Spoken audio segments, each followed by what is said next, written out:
The Undelivered Speech of Ninoy Aquino Sr.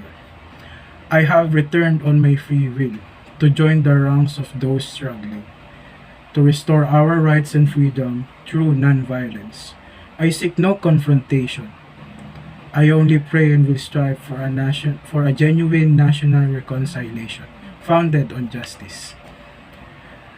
I am prepared for the worst and have decided against the advice of my mother, my spiritual advisor, many of my tested friends, and a few of my most valued political mentors.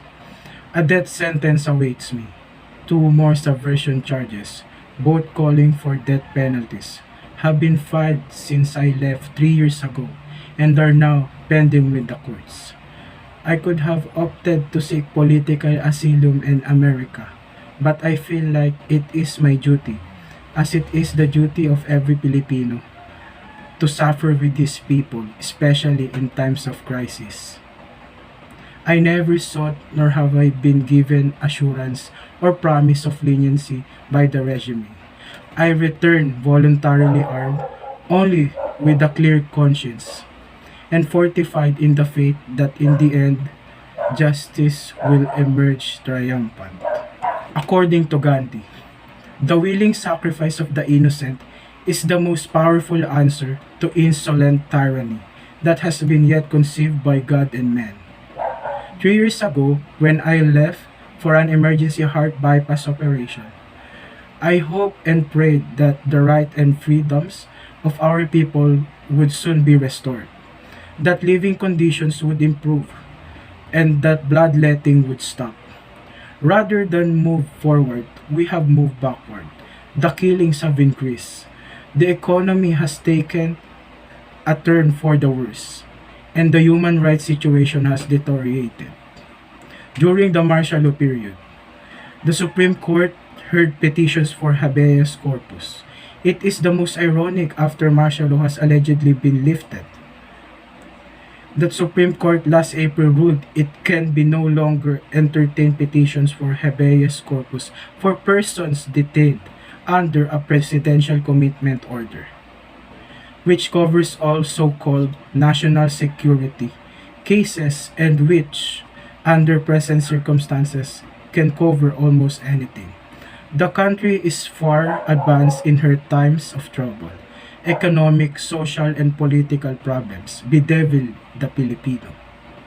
These problems may be surmounted if we are united. But we can be united only if all rights and freedoms enjoyed before September 21, 1972 are fully restored.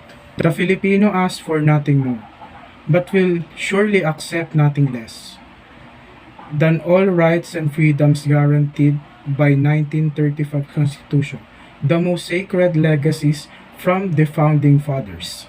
Yes, the Filipino is patient, but there is a limit to his patience. Must we wait until that patience snaps? The nationwide rebellion is escalating and threatens to explode into a bloody revolution. There is a growing cadre of young Filipinos who have finally come to realize that freedom is never granted.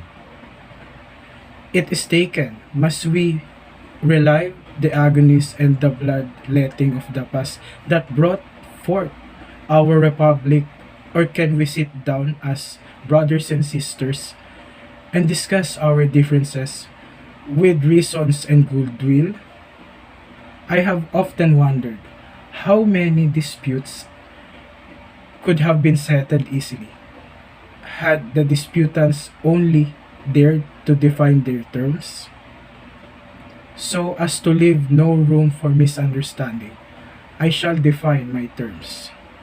6 years ago, I was sentenced to die before a firing squad of military tribunal whose jurisdiction I refuse to recognize.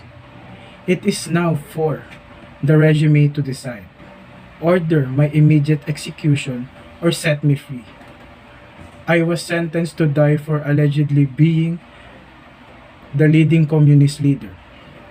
I am not a communist, never was and never will be. The national reconciliation and unity can be achieved but only with justice, including justice for our Muslim and Ifugao brothers. There can be no deal with a dictator, no compromise with dictatorship. In a revolution, there can really no victors, only victims. We do not have to destroy in order to build. Subversion stems for economic, social, and political causes and will not be solved by purely military solutions.